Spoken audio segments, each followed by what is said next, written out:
Hola, ¿cómo están? Muy buenos días.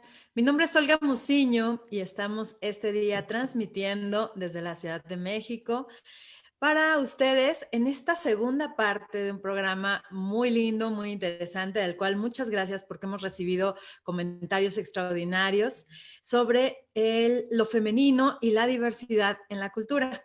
Y para esto nos acompaña nuevamente Claudia Sánchez.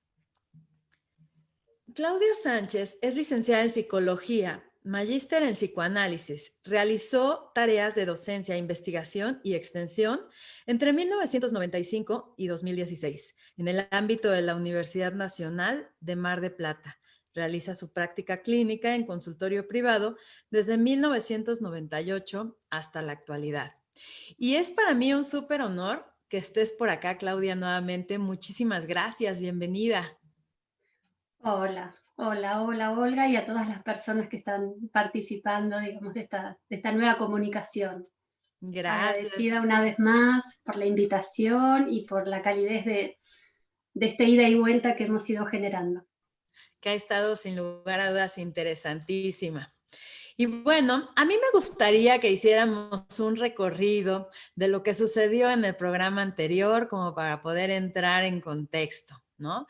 Claudia nos hablaba cómo el enigma de la feminidad, ¿no? De lo femenino, podría ser una comparación hacia la luna. Nos hablaba cómo incluso autores como Freud llegaron a decir que lo femenino, para poderlo comprender, habría que escuchar o leer a los poetas. Hablaba de la importancia de lo nombrado, lo femenino y lo masculino, y cómo algunos sienten que no pertenecen. Nos decía algo valiosísimo: la luna no nos oculta lo que no miramos de ella. Son puntos de vista. Y eso desconocido, pero no indiferente, parece que de pronto nos puede dar reacciones como miedo. Nos habló cómo lo femenino despierta el deseo. Lo femenino no es ser mujer. Nos habló como Winnicott habla del elemento femenino como ser y dice esto tan valioso de ser haciendo y haciendo ser. También nos habló sobre la epistemología feminista, cómo el conocimiento se ve afectado si se disocia lo femenino de lo masculino y la conflictividad a la que nos lleva, ¿no? El pensar. También habló cómo el totalitarismo incluye justo esto, ¿no? Poder pensar, poder diferenciar, poder nombrar. Si no tiene nombre, no existe. Se vuelve algo muy subjetivo. Por esta razón, hablar de lo femenino, y por eso fue que hicimos justo estas dos partes del programa, para poder dar un contexto, como fue hecho en el primer programa, y poder ir avanzando hacia el entendimiento de lo que buscamos en este programa, tomar, que es lo femenino y la diversidad en la cultura. Visibilizar el elemento femenino en la subjetividad y en la cultura a la luz de la teoría psicoanalítica y de la epistemología feminista. Claudia, ¿cuál sería el punto de partida entonces en este programa para hablar o para entender lo femenino? Bueno, es una buena pregunta, como retomar como un hilo, un punto de partida que nos permita de alguna manera recorrer desde un punto de vista que nos ofrezca alguna base firme, porque lo que hemos estado viendo es que cuando uno intenta definir, encerrar, digamos, el viejo tema de la relación entre las palabras y las cosas, ¿no? Las palabras a veces terminan como resultando insuficientes para leer la complejidad de alguna cuestión. Pero decía, justamente es importante intentar sentar alguna base firme y justamente las palabras eh, masculino y femenino tienen, digamos, quizá un punto de anclaje que nos podría llegar a servir para nuestro inicio, reinicio de recorrido, porque después, como veremos, va, como ya empezamos a ver, es bastante dificultoso querer circunscribir taxativamente, como decíamos la otra vez, femenino-mujer, que eso es lo que se ha tendido a hacer, pero ya no es una forma de pensar que se corresponda con lo que acontece. Entonces, quizá masculino y femenino, para tener un punto de vista y un punto de partida un poquito más firme, debiéramos pensarlo sobrevolando, que por ahí somos muy antropocéntricos, siempre estamos pensando desde nuestras necesidades y limitaciones, ¿por qué no? Pero en realidad masculino y femenino excede a nuestra especie. Masculino y femenino pertenece al orden de lo que tiene que ver con la continuidad de la vida orgánica, sea de la especie que sea. Continuidad de la vida orgánica, sabemos que, bueno, femenino y masculino tiene que ver con la reproducción sexuada de los mamíferos, ahí ya nos alcanza estamos más cerca del humano, pero también hay plantas femeninas y masculinas, la reproducción sexuada corresponde también al reino vegetal, de tal manera que ahí hay como algo que si lo remitimos a lo humano, bueno, Freud mismo terminó diciendo, al fin de cuentas, si querríamos decir en términos en donde no estemos equivocándonos, en tal caso, masculino es el material genésico masculino, femenino es el material genésico femenino.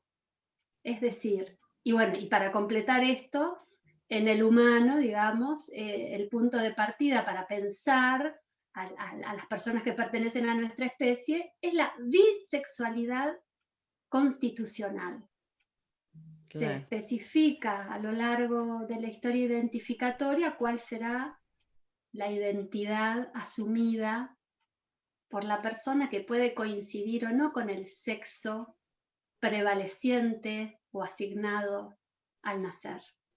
Y acá, Claudia, nos estás hablando entonces de cómo como seres humanos hemos tenido que ir identificando también cómo vamos a existir naturalmente o biológicamente, ¿no? Cómo podríamos entender el mundo en términos de continuidad, ¿no?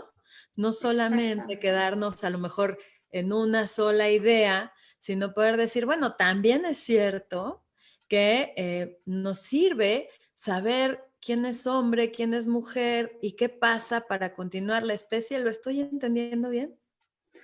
Creo que hay una manera para ir por ese camino y para seguir en continuidad con esta mirada hacia el resto de la vida orgánica. Está bueno pensar en una posible analogía en cuanto a la importancia de la biodiversidad. Hoy no se duda porque justamente se está perdiendo la biodiversidad en términos Claro. de los ecosistemas, y bueno, todo el mundo sabe incluso los riesgos, la amenaza que, se, que se presenta actualmente al respecto. Quizá Claro. no sea muy forzado comparar esto de la pérdida de la biodiversidad en comparación con lo que podría ser también la diversidad en la cultura. ¿Qué pasa con nuestra cultura en cuanto a su riqueza, su despliegue, a la vida de la cultura también? Porque también podríamos pensarlo de esta forma. La cultura es algo, bueno, como diría Freud, lo que nos aleja de la vida animal y ha tomado diversas infinitas formas puede tomar y seguir cambiando y atravesando conflictividades, de tal manera que la diversidad en la cultura, que tal vez podríamos, para retomar el hilo de la primera Sí. pregunta, situarnos, diversidad en la cultura en términos de las personas que la construyen y la habitan. Quizá una pregunta que podríamos hacernos es, ¿qué lugar ofrece la cultura para lo que es? Para lo que es, hasta podemos pensar en términos de la naturaleza, para salir un poco del antropocentrismo, ¿no? de pensar solamente en términos humanos. ¿Qué lugar hay en la cultura para tener una relación con lo que es? Cada vez que yo diga lo que es, estamos pensando en términos de Winnicott en el elemento femenino. ¿Qué lugar hay en la cultura para albergar a lo femenino, es decir, a todo lo que es, a todo lo que porta el ser? Ahora, suponiendo que volvemos a las personas nacen, quizá, obvio, tendemos a asignar un sexo al nacer, y bueno, eso va a tener que ver con la ciencia anatómica, por supuesto. Claro. Pero también acontece que, y ha ido aconteciendo, y esta es la pregunta que debe responder, digamos, cuando interpelamos a la cultura, ¿qué lugar tiene? Y no todas las etapas en la historia de la cultura han sido iguales respecto de albergar, contener. Estamos en un momento realmente crítico en cuanto a remover cierto no lugar o ciertas complejidades en cuanto a dar lugar a la diversidad del ser. Entonces, para las personas que nacen y se les asigna el sexo femenino porque corresponde a la ciencia anatómica y luego se desarrollan como mujeres, es una situación. Lo mismo acontece para quienes coinciden en términos masculinos con el sexo asignado al nacer y con la identidad que fueron desplegando en la constitución subjetiva. Ahora, ¿qué pasa con todas las otras personas que en su historia identificatoria no consiguen autopercibirse en coincidencia con lo que se espera, con los estereotipos que la cultura tiene previstos para las personas de determinado sexo? ¿Qué pasa con esa amplia, el abanico es inmenso, como decíamos la otra vez? Ni vale entrar en detalles, sí vale entrar en detalles desde el punto, porque acá estamos en diálogo dando por hecho que no hay desigualdad de valor. Sin embargo, toda esta inmensa lucha es porque justamente hay personas que no coinciden con estos estereotipos, sufren en las instituciones de la cultura, sufren primero en la familia misma, en la escuela. A veces justamente es la propia familia, los historiales son realmente muy penosos. Personas echadas de su hogar, que abandonan el estudio, que no consiguen estar integradas en los ámbitos que la cultura oficial, digamos, o hegemónica ofrece. Y bueno, y todo esto trae, a ver, en términos de la pregunta inicial, en cuanto a la diversidad de la cultura, es muy pobre una cultura que no tiene lugar para lo que es, para todo lo que es. Claro, Porque claro. acá es como que hay un gran tema, Olga, porque no podría decirse hasta cuándo será que se va a tener en cuenta predominantemente la función sexual en el sentido de ya pasamos épocas de enorme represión sexual, de lo sexual. Es una época en donde hay muchísimas libertades en cuanto a esas cuestiones, ¿no?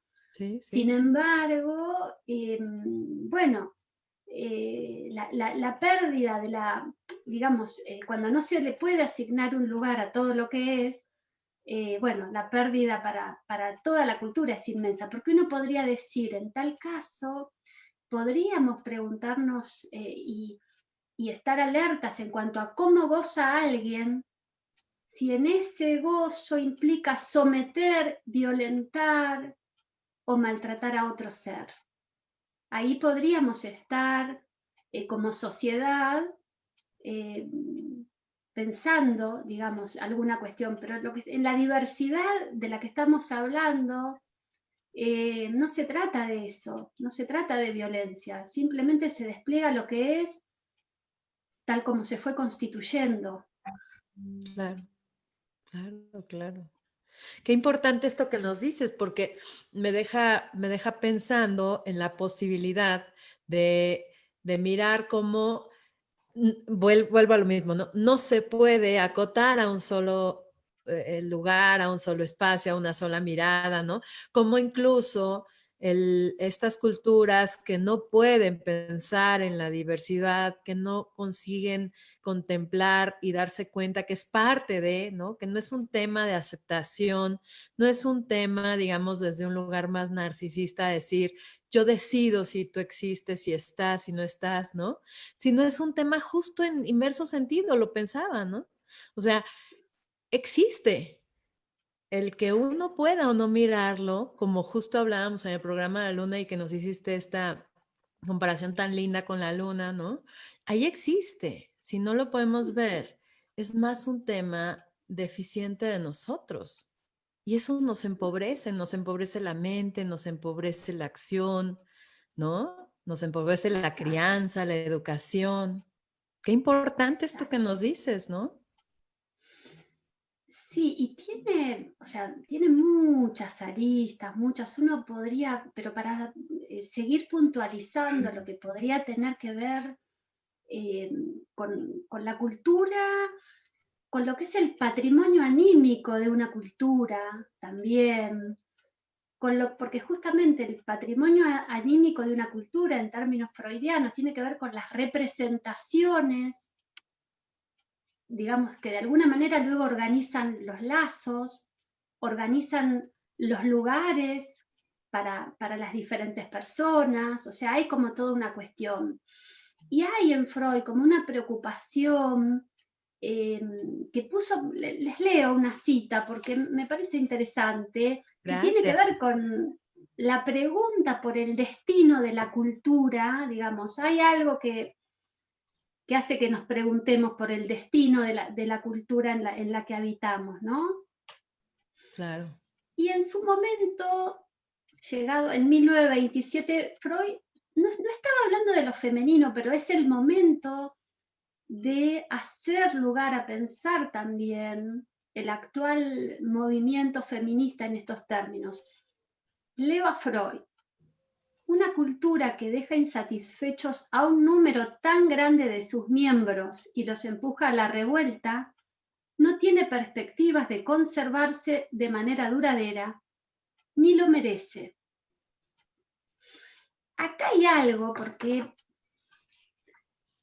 voy a retomar con lo que comenzamos en términos de la continuidad de la vida orgánica sobre la Tierra, que dijimos allí juegan un papel lo masculino y lo femenino por la reproducción sexuada, pero también podríamos preguntarnos, en la misma línea de lo que estamos planteando, y por el destino de la cultura, y por el lugar que la cultura tiene para albergar a todo lo que es, hay una posibilidad de también pensar, ya no tanto en términos de continuidad de la vida orgánica, sino en términos de la continuidad del ser. Claro. La continuidad del ser, la continuidad, despliegue y expresión de lo que es. Esto es como una derivación que uno puede hacer de la mirada winnicottiana, porque bueno, justamente Winnicott entiende que el ser se transmite de generación en generación a través del elemento femenino presente en varones y mujeres. Entonces acá hay algo muy, muy, muy interesante, porque este elemento femenino presente en varones y en mujeres, y en bebés que nazcan varones o mujeres, o lo que fuere, también, porque también hay que dejar lugar para la posibilidad del hermafroditismo, digamos, existe, que se expresen, no siempre predomina, no son la mayoría de los casos, pero no siempre es posible asignar un sexo definido al nacer al respecto, ¿no? Ujú.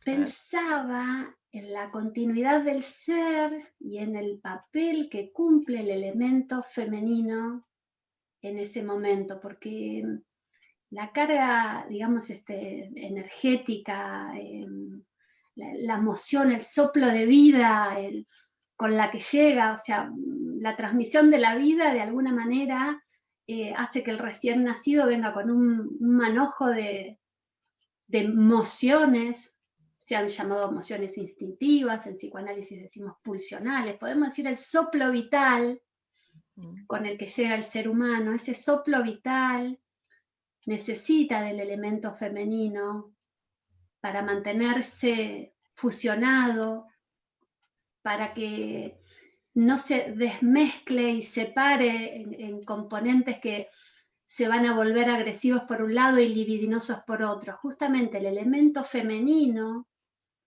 que tiene que ver con la transmisión del ser, forma parte de que se mantengan fusionadas esas raíces libidinales y agresivas, que en términos de Winnicott innatamente vienen unidas.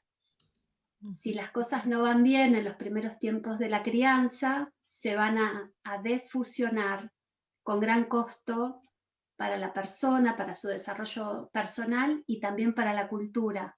Porque si lo agresivo está separado de lo amoroso y libidinal, vamos a tener un despliegue de una tendencia destructiva por encima de todo amor y toda culpa. Claro. Esto es muy complejo. Bueno, las personas que se interesen pueden leer esto en Winnicott, porque justamente atribuye al elemento femenino, a la manera. Esto tiene derivaciones en cuanto al cuidado que se debería ofrecer en los dispositivos que la cultura debería tener para cuidar a la persona que cuida, a la o a las personas, ¿no? No importa si es la madre, si es un varón, tiene que haber una persona que se involucre afectivamente, ni siquiera pueden ser muchas, no puede, y hay que dar sostén a la persona que está haciendo cumplir el proceso de humanización. Esto es muy importante para el capital de una cultura.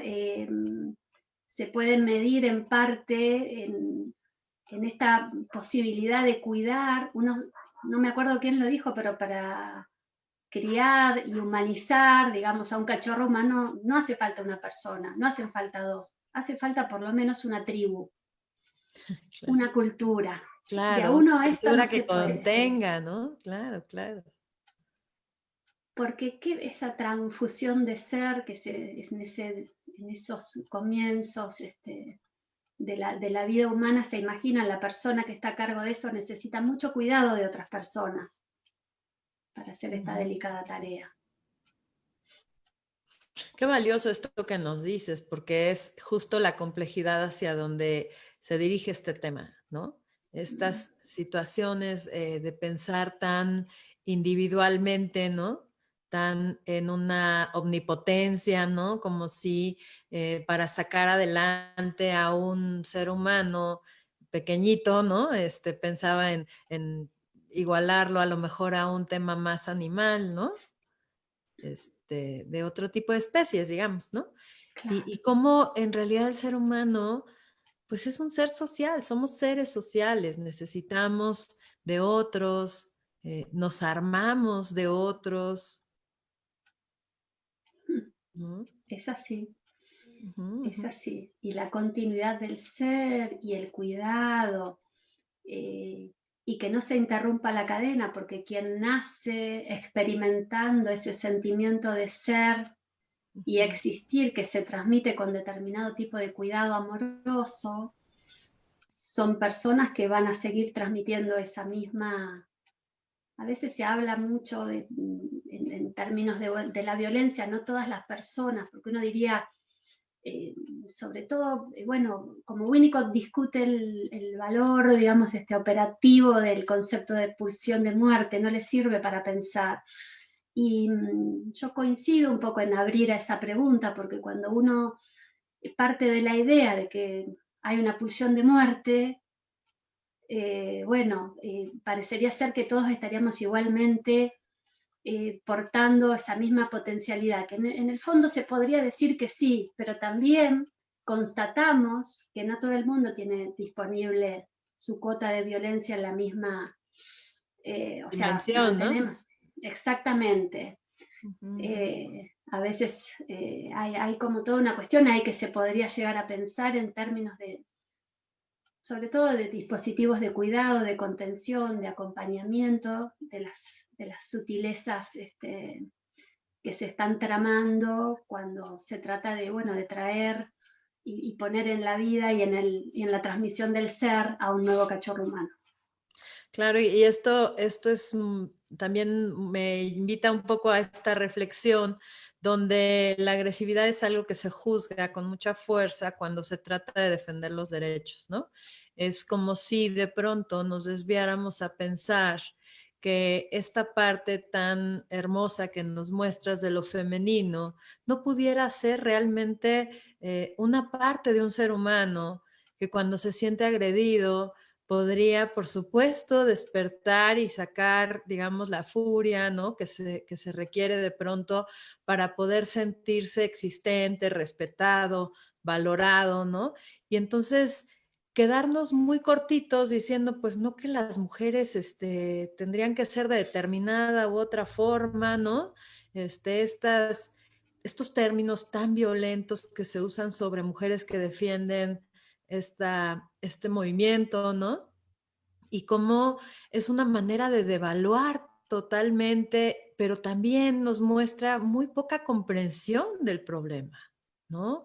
Como acotarnos y nuevamente querer encajonar en un sitio a un ser humano sin posibilidades más amplias de pensamiento, de entendimiento, ¿no?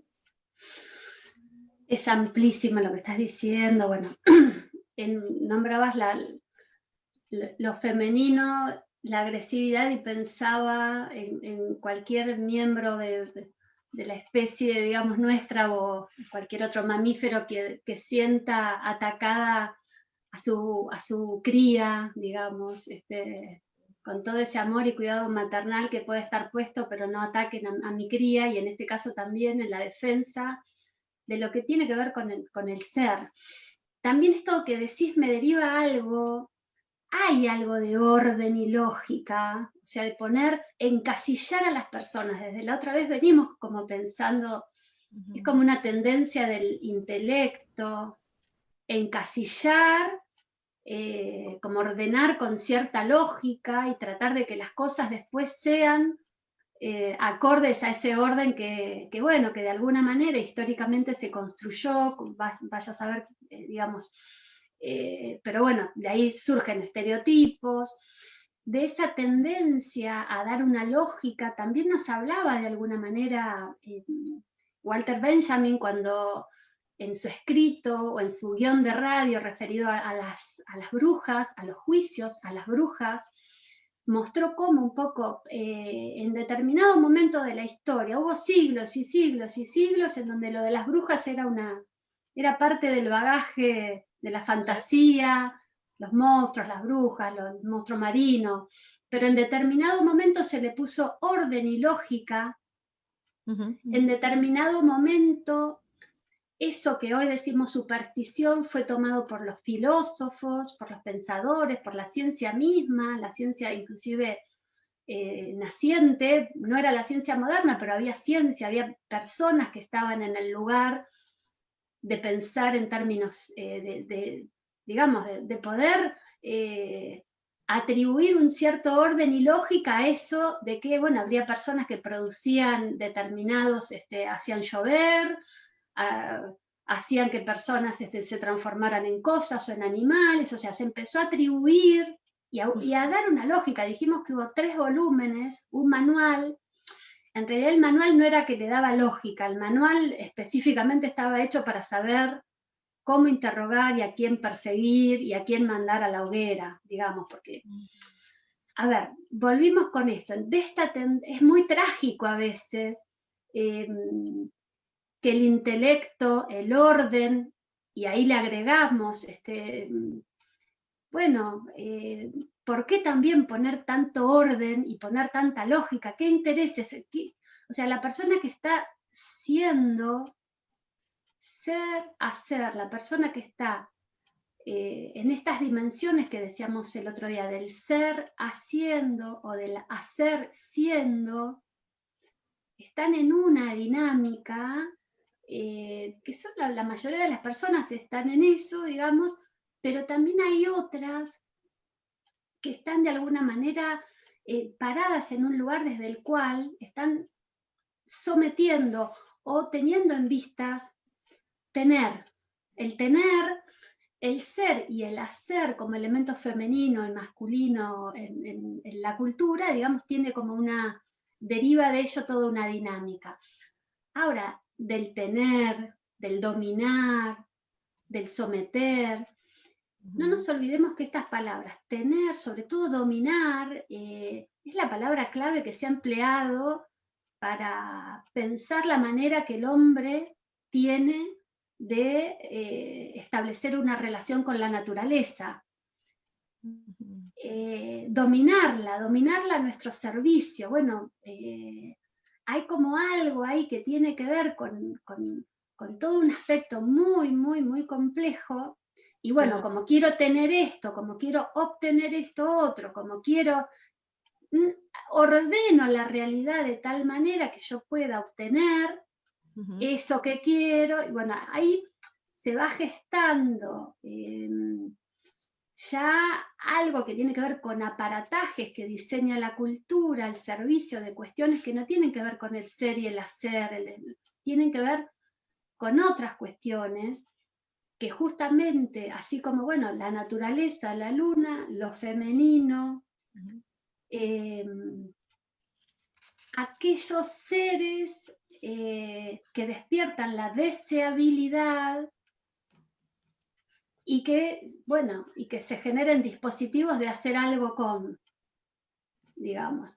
Y lo que quería en realidad señalar es que, bueno, a veces esto de ordenar y poner lógica, o sea, lo que quería, no nos olvidemos, en algún momento, y en algún momento que no fue hace tanto, fue en los mismos, mientras Colón estaba viniendo para acá y hacer que, bueno, para acá porque estamos en América, yo estoy en Claro, Argentina, claro. y varias de las personas estarán desparramadas por el resto del planeta, pero bueno, mientras Colón estaba llegando al lugar al que a partir de todos esos eventos se terminó llamando América, siendo que ya tenía otro nombre, siendo que había otros habitantes. Bueno, él pensó que descubrió y así se autorreferenció y así pasó a la historia. O sea, ¿cuánto hay de todo esto? Orden, lógica, aún en cómo se construye la historia. Claro, porque también perdona, pensaba como la importancia del ser humano de creer que puede controlar las cosas, porque de otra forma da pánico, ¿no? Entra en terror, parece, ¿no? Sí, es muy paradojal, porque a veces lo que se va inventando termina siendo Claro. vamos andando, hay algo un poquito trágico en las intervenciones del hombre, digamos, desde los errores honestos, desde, uy, Exacto. descubrí tal cosa, uy, bueno, aún con la máxima honestidad intelectual, acontecieron cosas con consecuencias trágicas, impensadas, ¿no? En esto de dominar o al ir expandiendo, digamos, los dominios. Pero lo que quería decir, porque esto es muy de lo que estamos hablando, orden y lógica, nombrar, diferenciar, catalogar, y bueno, ahí hay como distintos planos, ¿no? El plano de, bueno, así es para entendernos más o menos, y también el plano de quienes con astucia nombran, articulan, al servicio de determinados intereses. Porque en realidad, de lo que hablábamos la vez pasada con relación a las brujas, si la ciencia de la época y si los juristas se generó un aparataje jurídico, porque no se mandaba a la hoguera cualquiera, se hacían juicios, los juicios y las confesiones, y se iban armando encadenamientos, el dispositivo jurídico en ese momento fue clave, que duró casi 2 siglos. Las confesiones se obtenían vía tortura, entonces que la vecina había sido la otra vecina la que le dio la poción, la que había pasado volando con la escoba, y con tortura se confesaba todo. Entonces así, bueno, la ciencia jurídica hoy tiene como toda una deuda, digamos, que uno podría decir a lo largo de la historia de la cultura, la ciencia también psiquiátrica, porque hoy se sabe que habría personas que quizá podrían sentir que, bueno, que hacían cosas de las que se le atribuían a las brujas.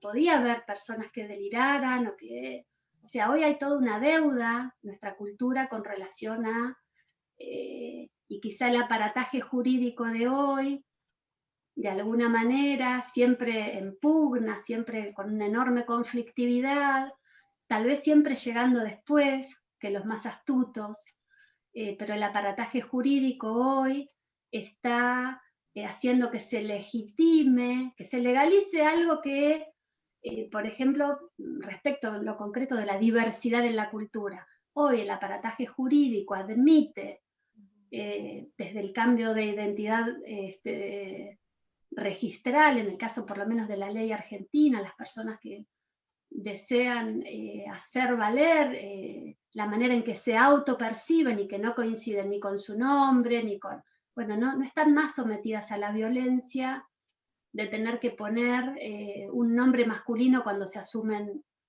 femeninas. O sea, hay toda una cuestión de violencia que de alguna manera el mismo derecho impuso, porque fue el Claro. derecho el que estableció que las cosas fueran, bueno, y ahora, o sea, esto es el discurrir de la Sí, historia. porque justo pensaba esta parte como donde nos dejas ver, ¿no? Claro, ¿qué va pasando antes? ¿Quién llega tarde? ¿No? ¿Cómo es complejo y cómo hay claramente una carrera, ¿no? Donde a veces llegan unos antes, a veces otros, donde la ley a veces se queda pequeña, se queda empobrecida y luego se queda súper altiva, ¿no? Y cómo estas partes han sido, pensaba como justo la parte de la historia que nos va ayudando a ver cómo la humanidad tiene una necesidad enorme, ¿no? De ir colocando de alguna manera los hechos, el cómo tendríamos que irnos comportando frente a esos hechos, ¿no? Y cómo también cuesta mucho trabajo ceder ante lo que se pensó como adecuado, ¿no? Lo difícil que es modificar algo que en un momento se pensó que ya era lo correcto, ¿no? Como que ya ahí estábamos, ¿no? Buenísimo lo que decís, porque en realidad hay todo un aparataje fantasmático, no solamente somos seres lógicos y que abarcamos las cosas con el intelecto y una vez que las definimos ya sentenciamos así son. Hay un mundo fantasmático, hay un mundo de fantasía incluso inconsciente que hace que no solamente nos relacionamos con las cosas, por ejemplo ahora, sí, esto es ley, pero bueno, pero cómo se absorbe en el discurrir del cotidiano de las personas que han, sí, ahora el derecho les admite su cambio de nombre, pero la vecina,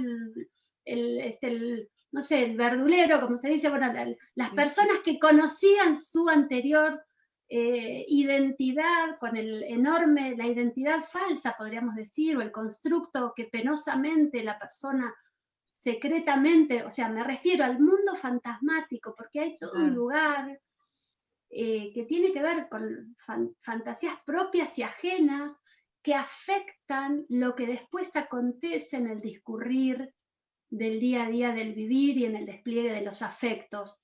Porque yo puedo estar muy disociada y decir, perfecto, admito la diversidad, y después en mis sentires, en lo que comunico con el resto de mi cuerpo, en lo que comunico con el resto de mi ser, posiblemente esté contradiciendo lo que afirmo intelectualmente y a lo que incluso me obliga la ley. O sea, hay toda una cadena de cuestiones. Por eso tarda en instalarse a nivel fantasmático, a nivel bueno, de todo lo que después sigue activo, porque qué raro, ¿qué es esto? Eh, Hoy volvemos de nuevo al misterio de lo humano, por decirlo de alguna manera, no deja de estar eh, detrás. No Claro. sé si hay, me parece que es el lugar, porque me gustaría compartir, justamente pensando, hay un artículo muy interesante que Winnicott escribió, justamente se titula La píldora y la luna. Es muy curioso porque justamente, bueno, tiene que ver con nuestras inquietudes, con lo que venimos pensando. Sí. Está escrito justamente en 1969, que es justamente en el momento en el que supuestamente se llegó a la luna. Entonces, Winnicott escribe, da una conferencia, en verdad, muy compleja, tiene como muchas, la recomiendo, es para verla, es muy actual. Aparece la cuestión del aborto, de la anticoncepción, de la superpoblación, bueno, muchas cuestiones, pero sobre todo ahí aparece muy puesto en palabras esta conflictividad entre el plano de lo lógico y el plano de nuestra fantasía y el plano de todo lo otro que no lo abarca lo lógico. y que hace a la riqueza de la vida personal. O sea, el territorio, casi podríamos decir lógico, que abarca la ciencia, y el inmenso territorio inexplorado que abarca la poesía. Digamos, ¿no? Valiosísimo, valiosísimo. Y Quisiera, perdón, sí, quisiera sí. enviar saludos que por acá nos están escribiendo y no hemos comentado. Sonia Ortega, muchísimas gracias por acompañarnos. Qué gusto escucharte, Claudia, junto con Olga. Maro Rosal también nos acompaña. Saludos, muchas gracias. Lorena Valle, qué interesante, Lorena, además del lado de las leyes, o sea que seguramente puede ser muy enriquecedor lo que nos compartas, Lorena. También nos acompaña el doctor Conrado Zuliani, a quien mando un muy fuerte abrazo. Gracias por acompañarnos. Ana Mata, muchísimas gracias, Ana. Un fuerte abrazo. Laura de la Torre, Clara Acevedo, muchas gracias. Carolina Paredes, bueno, muchas gracias a los que nos hacen favor de acompañar y por supuesto por nutrir este programa con valiosos comentarios. Buenísimo. Agradecida también por la presencia y los intercambios. Bueno, en la píldora y la luna, justamente ahí Winnicott habla de una paciente que ya lleva 10 años divorciada y apartada de la sexualidad de alguna manera, y que gracias al tratamiento, al análisis, se anima, intenta algo con relación a establecer una relación, en este caso hetero, con un hombre. O ya no deberíamos asombrarnos más, no deberíamos nombrar esta diferencia. Claro. Amar y ser amado. La única advertencia es someter, violentar, incluso matar. O sea, estamos hablando de otra cosa. Claro, claro. Pero bueno, esta mujer, pero miren qué curioso, porque esta mujer se encuentra así como muy, se ve que termina dándose la posibilidad de un acercamiento, se encuentra en una habitación ya con este hombre y se encuentra con una cosa que dice, la paciente dice, es obvio, en 1969 se piensa que todo el mundo toma la píldora, así se piensa en este momento. Y resulta que ella no tomaba la píldora, el hombre no tenía ningún método anticonceptivo, y lo que ella le lleva a Winnicott a sesión es la resolución que tomó, que es decir, tuve que acudir al viejo tema de la menstruación como una manera de salir del paso. Y sitúo esto porque es muy ligado a lo femenino, y bueno, y volviendo a lo lógico y a lo fantasmático. Winnicott sueña, tiene un sueño que lo voy a brevemente, es muy interesante porque sueña, esto deriva en varias cosas, digamos, en asociaciones que él hace.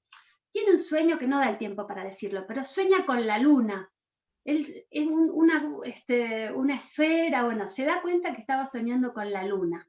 Y él dice que es de levantarse ¿Qué tal que temprano? nos extendemos unos minutitos más y nos lo compartes? Bueno, pero tengo el poema que escribió a partir de esto. Voy a leer el poema, pero primero presento brevemente porque es muy rico. Gracias. Entonces, sueña, él es de contemplar la luna, por lo visto, porque Winnicott se ve que se levantaba en altas horas, un contemplador, digamos, de la brillantez y de los claros oscuros y de todo lo enigmático también de la luna, por decirlo de alguna manera. Y contemplador, fijémonos esa palabra, contemplar, ser, hacer, contemplar. Qué difícil establecer por ahí las distinciones, pero sin embargo, ser haciendo, hacer siendo, contemplar, entra de ese lado de las cosas, diferente al tener, poseer, dominar, ser dueño, ser dueña. Es otra manera de estar, ¿no? Sí, claro. La cuestión es que entonces Winnicott dice, ya sé, soñé esto, y lo asocia con la paciente que acudió a la menstruación, al viejo tema de la menstruación, no estando tan actual y moderna en el sentido de no tener la píldora, digamos. Entonces, lo que él es, voy a detenerme a leer, porque es muy valioso. Winnicott dice, esto no es el poema, pero me parece que vale la pena. Pensando en la luna, pensando en esto, que la mujer recurre y dice Winnicott, el hecho es que aquí estamos frente a algo muy primitivo que tiene que ver con la luna y su relación con las mujeres y con el modo como el mundo se ha desarrollado.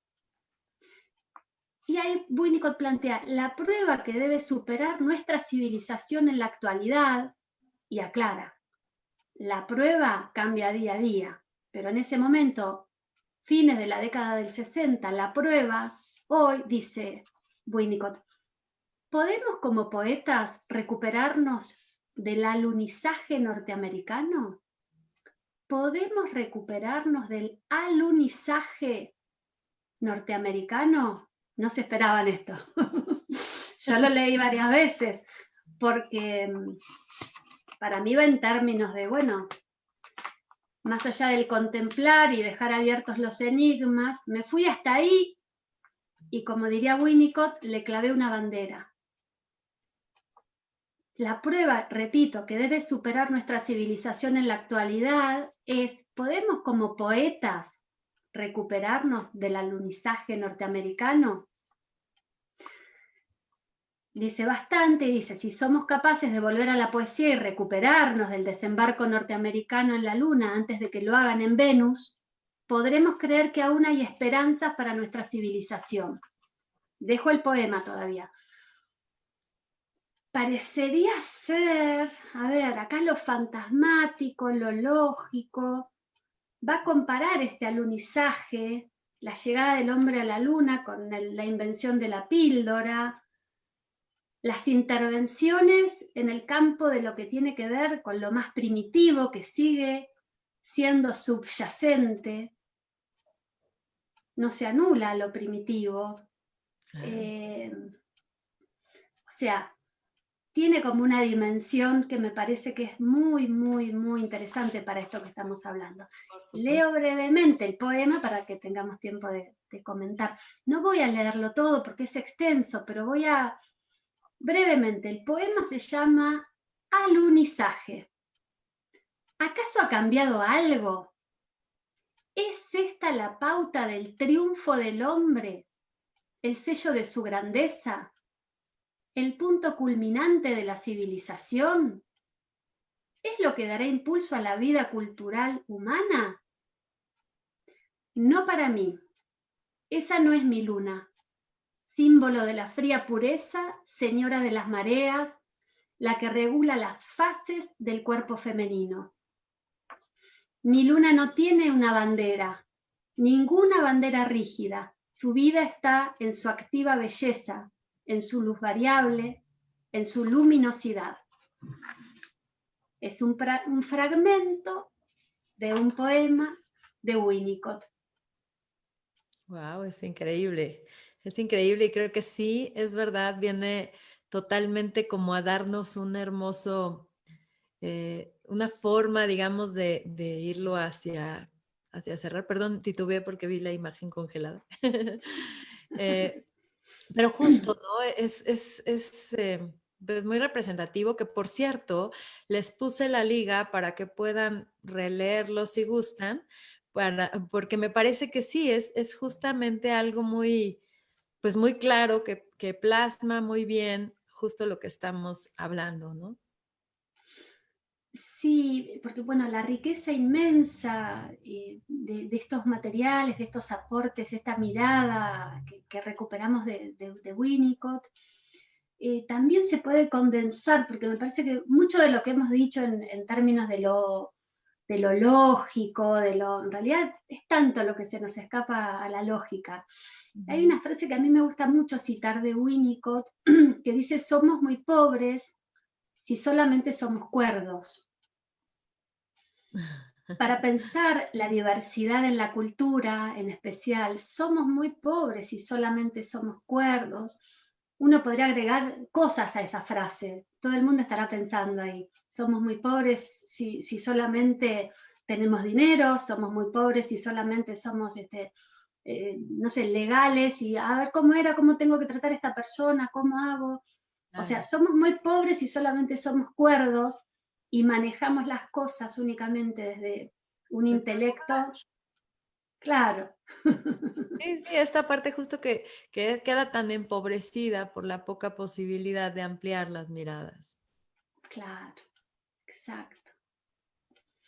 Y aún así, hay algo, uno también Winnicott siempre defiende el buen intelecto, porque no es que solamente está bien que pensemos, está bien que seamos lógicos, pero que no se escinda, que no se separe toda la riqueza fantasmática, toda la cuestión que no queda abarcada por el lenguaje de las palabras y del despliegue del intelecto. Por ahí hemos hablado nada de lenguaje, pero también hay como toda una cuestión, porque sí hemos tratado de pensar en la manera de nombrar esto de lo femenino y lo masculino, pero hay toda una derivación de toda esto decíamos el otro día, estallaron los estereotipos, Sí. estallaron las maneras de ver, de que las personas que han podido, digamos, poner en el afuera y dar expresión a sus formas de autopercibirse, aunque no coincidan con los patrones androcéntricos, hegemónicos, hetero, bueno, como toda una cuestión. El lenguaje acompaña, el lenguaje, creo que con el tiempo es muy posible que cualquier tipo de conversación, con el tiempo quizás falten años, pero Ujú. digamos, eso acontece, Y ¿no? finalmente se Eh, construye, ¿no? claro, claro. Sabemos que hoy el lenguaje inclusivo intenta, digamos, el lenguaje al que celebro que nos recuerde que el lenguaje está vivo, el lenguaje de las palabras, que no es el único que existe, ¿no? Pero el lenguaje de las palabras es una invención, es obra humana, está vivo y no tiene por qué estar momificado, Claro. digamos, según las intenciones y los momentos en los que fue surgiendo y originándose. Está vivo. Entonces hoy el lenguaje, lo que iba a decir es que quizá con los años nos resulte esta conversación, yo no me siento capaz de emplear, si tuviera que estar todavía pensando en el usar, o sea, intento no usar el masculino genérico para referirme a personas que no son hombres, porque entiendo que eso contiene un enorme sesgo con el que tenemos que vernosla realmente. Celebro que se ponga en la mira una posibilidad de dar lugar a que el lenguaje visibilice todo esto que por ahí sentimos Claro. muchas personas y bueno, y nos hace caer la ficha.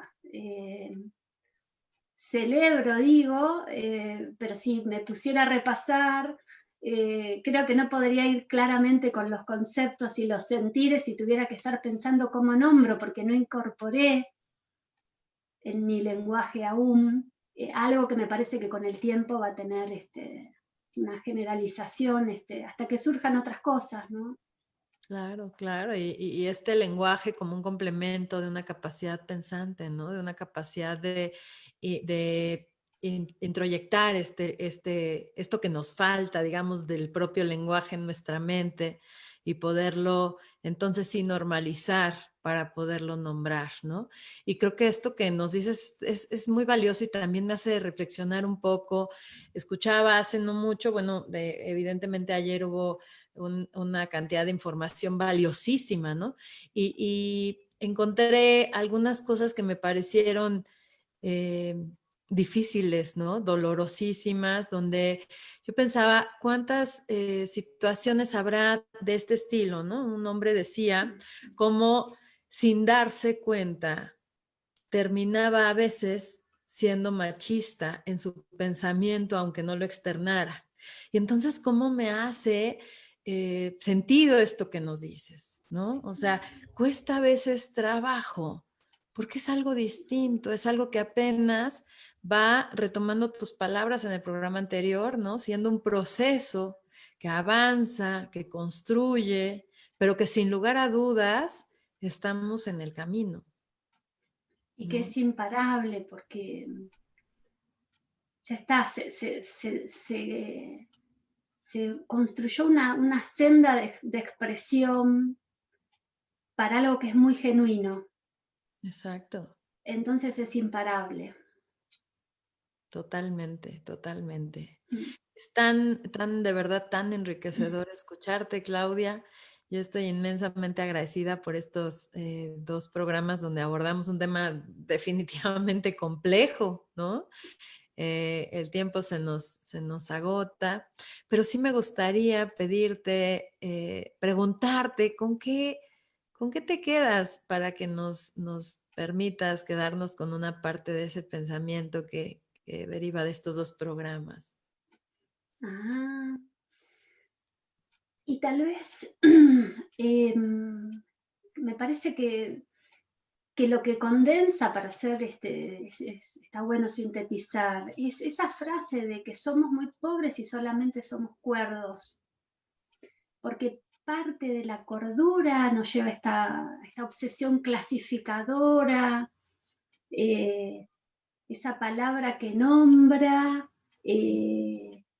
que después por ahí termina, en términos de Benjamin, en palabra juzgadora. Creo que me quedo con que si damos lugar a pensar que somos muy pobres y solamente somos cuerdos, también nos lleva a estar reflexionando sobre el empleo del lenguaje y sí, quiero quedarme con esto de sintamos, estemos advertidos, a veces nuestra palabra puede ser una palabra juzgadora y es una palabra que vamos a tener que empezar a detectar, a visualizar en nosotros mismos y me parece que de todo esto se nutriría, iría en el camino de la diversidad en la cultura, que creo que es algo a promover y construir, recrear, celebrar. Sin lugar a dudas, sin lugar a dudas. Pues yo te agradezco infinitamente que hayas venido a este espacio y espero que muy, muy pronto estés de regreso con estos temas tan interesantes, con esta manera de enriquecer tanto, ¿no? Nuestra forma de poder mirar un mismo tema que suena tan, de verdad, tan complejo. Creo que nos vimos muy, aspiramos a mucho y yo diría que yo me siento muy satisfecha con la preparación de este programa en estos 2 capítulos, ¿no? Sí, y yo también, ha sido un gusto la sintonía, el ida y vuelta, digamos, no tener, digamos, un guión fijo, una sujeción, sino nos hemos permitido espontáneamente, por momentos, divagar, recorrer, atravesar, eh, y me parece que es nada, es un tipo de espacio el que ofreces, que tiene como esta característica de justamente dar lugar a las cuestiones que tienen que ver con el despliegue del ser o del ser haciendo o del hacer siendo, que bueno, que es un poco lo que condensa lo que nos estuvo atravesando en estos 2 encuentros y bueno, infinitamente agradecida también. Muchas gracias, Claudia, de verdad, muchas, muchas gracias. Y también quiero agradecer a los que nos acompañaron. Muchas gracias también. Por acá está Gaby Cardosa, a quien mando un fuerte abrazo. Clara Acevedo, que también está por acá acompañándonos. Y bueno, todos los que nos hicieron favor de participar a través de sus comentarios. Lorena Valle, la meditación en la solución de conflictos da un espacio para que las partes se escuchen y amplíen la visión hacia el otro que habla desde su verdad. Claudia Iris también está por acá, muchísimas gracias. Nos acompañó también Rosita Balduc, a quien mando un muy fuerte abrazo, muchas gracias. Carmen, muchas gracias. A Ricardo Franco, por supuesto. Y bueno, muchas gracias a todos los que nos acompañaron. Les recuerdo, este video lo encontrarán también en YouTube y se queda, por supuesto, acá en nuestras redes de Facebook. Lo pueden conseguir. ¿Algún correo, Claudia, para estar en contacto contigo? ¿Algún correo electrónico? Lo dicto Sánchez, Uh-huh. Clau, Sánchez, Clau, @gmail.com. Perfecto. Te agradezco muchísimo. Que tengan todos un maravilloso día. Hoy también tenemos el Diván y la Luna por la noche. Estará con nosotros la doctora Ana Livier, que nos viene a hablar sobre su libro, Psicoterapia de Juego, el juego como un instrumento terapéutico. No se lo pierdan, por acá los esperamos en punto de las 9 de la noche. Que pasen un excelente jueves. Yo soy Olga Muciño, esto fue el Diván y la Luna y estamos en Frecuencia Interactiva. Hasta luego. Adiós.